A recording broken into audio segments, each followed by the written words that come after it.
Well, hello, Internet. Welcome back to the show. My name's Dean. I am the Throttle Cracker. And it's been a bit since I've posted anything about the Supra V8 swap. Quite a bit, actually. Quite some time. I did complete it. I did get a whole bunch of seat time in it. So what's it like? What's a 1985 Toyota Supra that came with around 170 horsepower stock?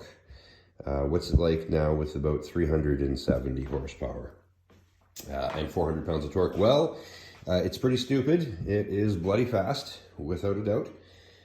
Traction problems, obviously. Serious traction problems. In a straight line, not too bad. Once you're about halfway through second gear, you can really jump on it. But around corners, with the original Toyota limited slip diff,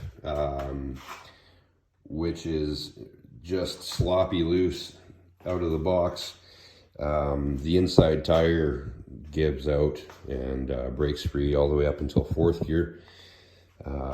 So that'll be on the list for upgrades. We'll be getting a Weir Performance rebuild kit. If you are a Toyota fan, if you're building anything Toyota, if you don't know about Weir Performance, check them out. W-E-I-R, possibly another E, don't know.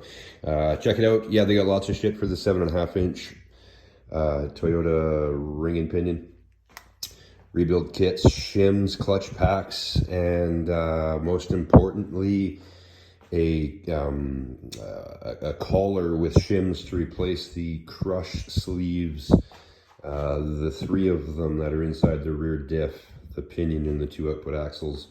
They all use a crush collar to preset gear mesh, blah blah blah. So you replace that. So that will be happening as soon as possible. Don't know when. Preferably before the car goes back on the road for spring. That will be replacing the suspension with some Gecko brand coilovers. Very affordable, about $1,000 American to do all four corners. Not track oriented. They are more oriented for a modified street car, which is good because it is a daily driver. I don't want to be bouncing all over the road on my way to and from. I just want it to work a little bit better. The brakes are great. We're just running the stock size rotors, stock calipers on all four corners. We do have upgraded pads. We're rocking ceramics, and we've got the decent rotors on there. The car's not going any faster. It's a little bit lighter. We don't need to spend money on big, stupid, heavy brakes that kill performance. And as you can see right now, I'm in the process of doing the body work, replacing all the rust. One side is pretty bad, one side is not. We're going to add a little bit of stiffening in the back, although it should be the car is plenty stiff in the rear with the cross member, or sorry, with the cage that I built to house the fuel cell. Okay, so issues. Yes, there were a couple of issues. Nothing on the really complex side that I did. Probably the most difficult was building the serpentine setup. I built the whole serpentine setup. I wanted to keep the Toyota power steering pump more or less in its location where it was born, which is the opposite of where the alternator usually goes on a Ford. So there was really no options other than to build my own shit, which is no big deal. It works perfectly. Like any project on a budget, a lot of this was built around parts I could come up with, used, as opposed to buying everything I wanted new. The budget that I had for new parts went into the engine, and then I did the best I could for other shit. So yeah, there's absolutely no problems at all with the serpentine setup. You can't really see, but the crank pulley is tiny, right? So everything is underdriven huge. Temperature wise, in the warmest days of summer that I exposed it to, it would start to creep up a little bit in traffic. Never got over 200, and then once you start moving the car, it was right down to where it should be, right around 180, 190. So cooling not an issue. I will be sort of building a surround just out of rubber to seal off the front of the radiator a bit, just to get it a little bit more efficient. What else? We did have to change the fuel pressure regulator.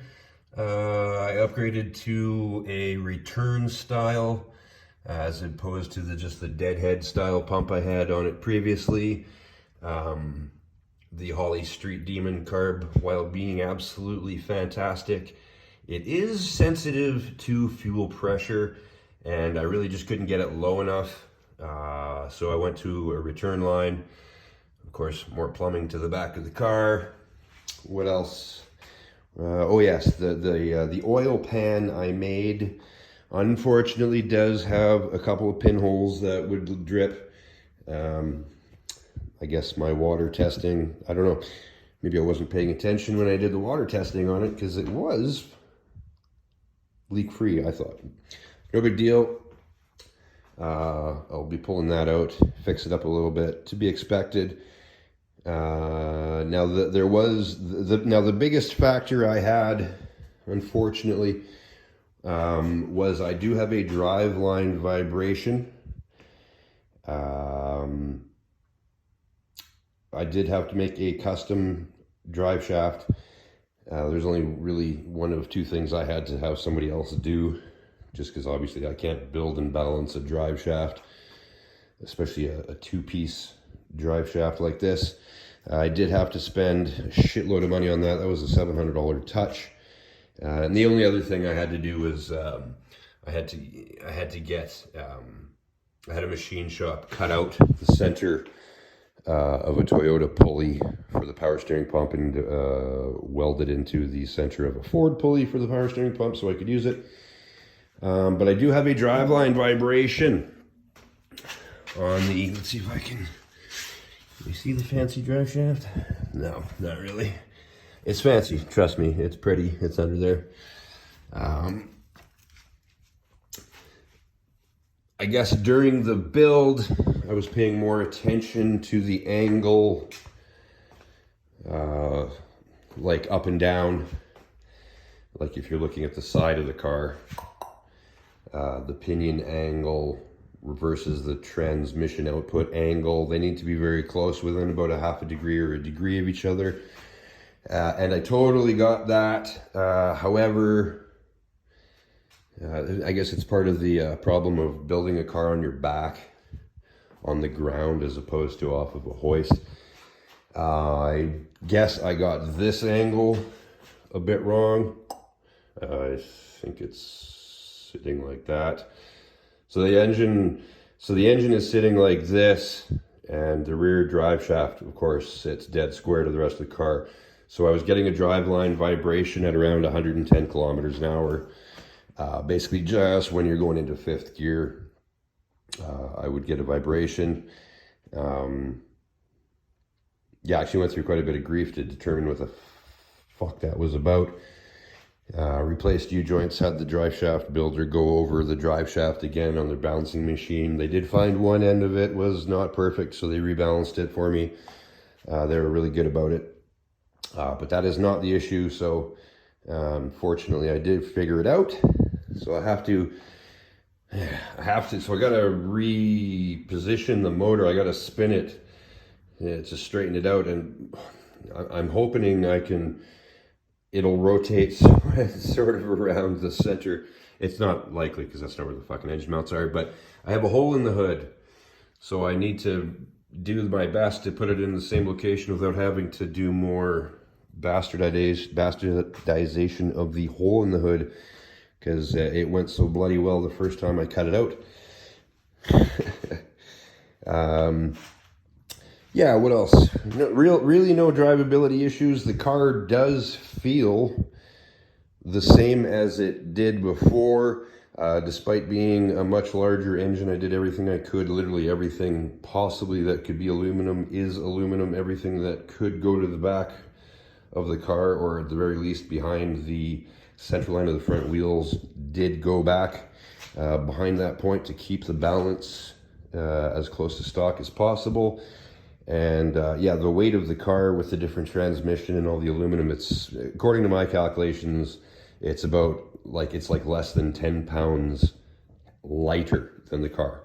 So it still feels like a Mark II Supra, still goes around a corner like a Mark II Supra. It just has an asshole load more power now. Thank God, because they're such good cars. They just really deserve to have more balls, because it's just such a great daily driver. So yeah, more to do. Lots of freaking, I mean, the rust isn't all that bad, and you know, I'm just trying to get some of the structural shit, which really isn't. It's mostly exterior ugliness, but I can't just not do it. So we'll have to make it as pretty as possible. We're going to work on the drive shaft issue, which shouldn't be too big of a deal. We're going to work on the oil leak out of the pan, which isn't too big of a deal. What else? Oh yes, I had a major battle. I just forgot about that.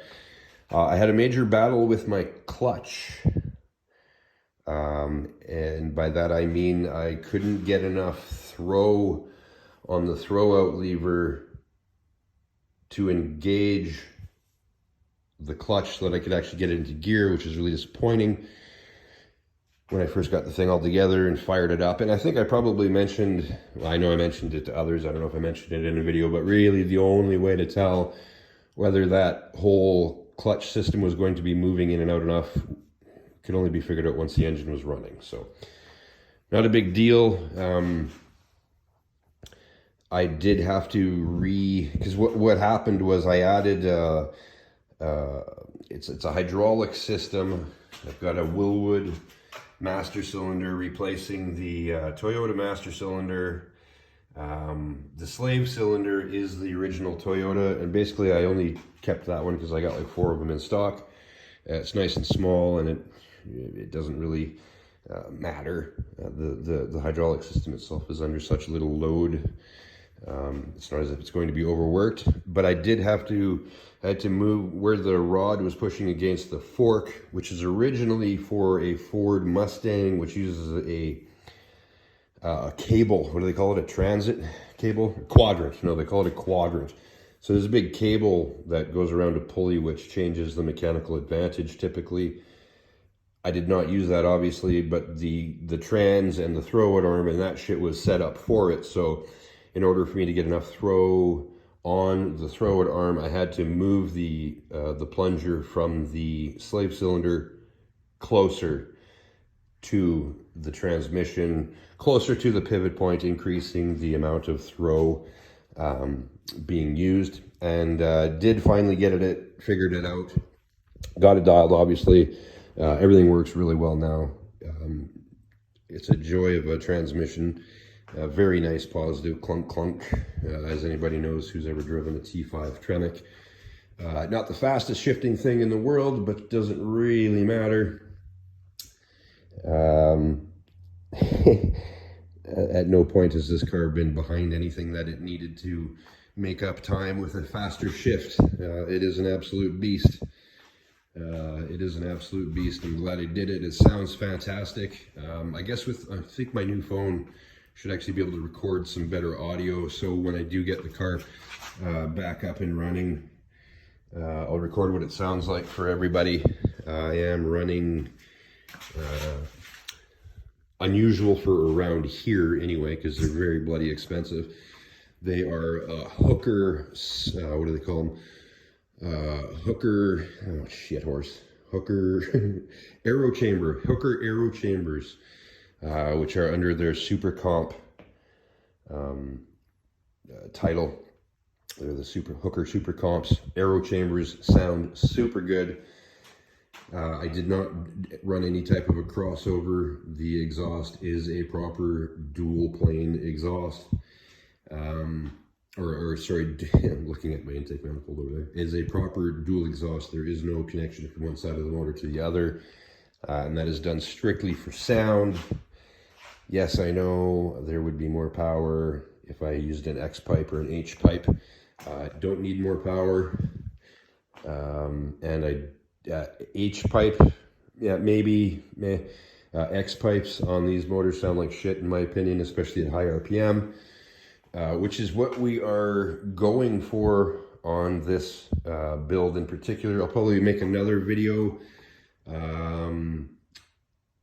basically how to build a high RPM motor with as little camshaft as possible, keeping it daily driver.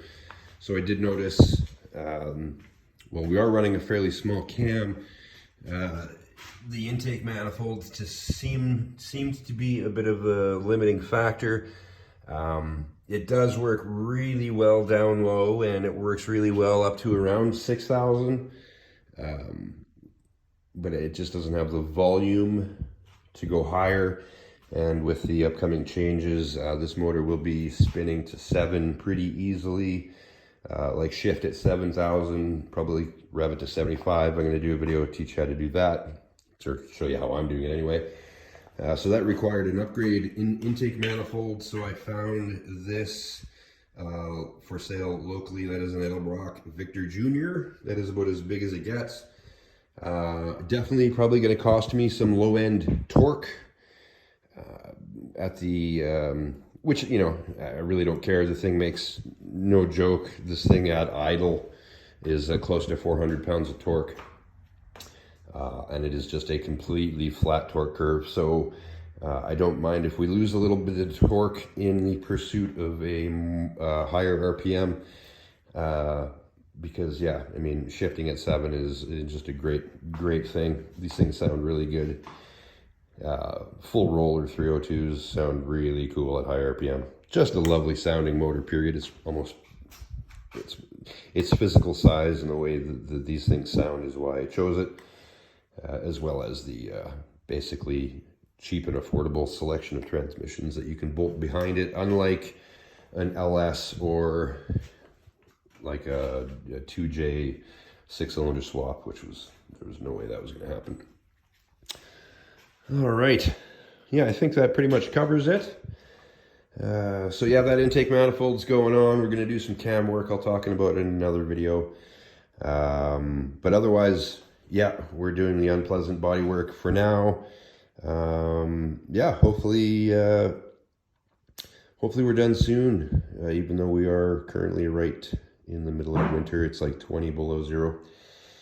Nasty. Yeah, get some wheels on. Gotta find some money for wheels. Find some money for suspension. And yeah, we'll be good to go. What else? I'm just trying to think if there were any other drivability issues that I had. I don't really think so. Carburetor was awesome. Ignition, I didn't even touch. I set it to, I think it's like 37 degrees total advance right now, and I have not touched the distributor. It seems to be just fine. Oh yeah, I am going to do a little, that was what I was going to mention, the power steering. We were using the Toyota power steering pump, which is like a variable assist, as they describe it. It's a variable assist power steering, which basically it uses a pair of vacuum lines, one going to a ported source and one going to manifold. So I believe it, like with the engines under load, it reduces the assist. And when the engine, so like when the engine is not under load and it's seeing a vacuum signal at the power steering pump, it increases the assist, I believe is how it works. I don't have it hooked up at all just wanted to get it running. So as of right now, it has full power assist all the time. So it is a bit numb. It is a bit numb at high speed. It reduces some of the feedback, but I just have to do a little experimentation with those vacuum lines and see if we can't make it better.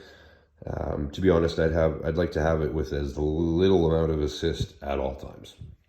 Kind of the opposite as is right now. All right, good times, good talk. Glad you're here. Yeah, and like I say, next video will be on how to squeeze more out of your little cam and make that motor spin higher. More of a road race engine instead of a drag race engine. All right, till the next time, love the shit out of you. I am the Throttle Cracker. Out.